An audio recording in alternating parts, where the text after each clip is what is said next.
Sa buhay estudyante, iba-iba ang multo na kinakatakutan natin. Multo ng procrastination, Bukas na lang, kaya pa to. multo ng self-doubt, Hindi ako matalino. Baka di ko kaya. at multo ng pressure.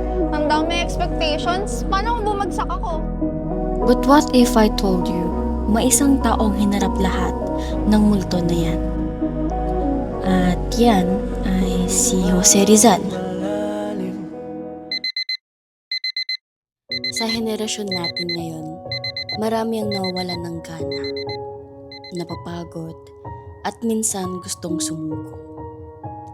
Gaya ni Rizal, may pressure, may hirap, ngunit hindi siya tumigil. Dahil sa edukasyon, hindi lang siya naging doktor o manunulat. Siya ay naging boses ng bayan. Education became his weapon. Hindi espada, hindi dahas, kundi kaalaman. Jose Rizal had a deep love for learning even as a child, guided first by his mother, Teodora Alonso. He studied in Binyan, then excelled at Ateneo Municipal de Manila, graduating with honors. He pursued medicine at the University of Santo Tomas and continued in Spain. Through his passion for education, he grew into a doctor, writer, artist, and a man of many languages.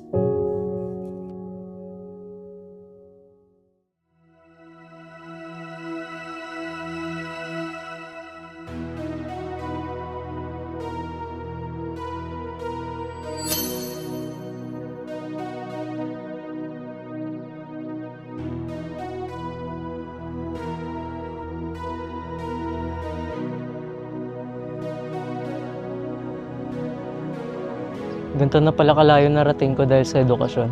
Higit pa sa sarili kong iniwan ko. Di na ako magpapamulto sa deadlines ko. Time to change. So ikaw, anong multo mo?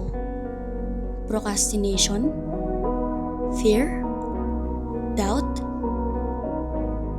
Lagi mong tatandaan, sa bawat aral, may pagbabago. Sa bawat sipag, may kinabukasan.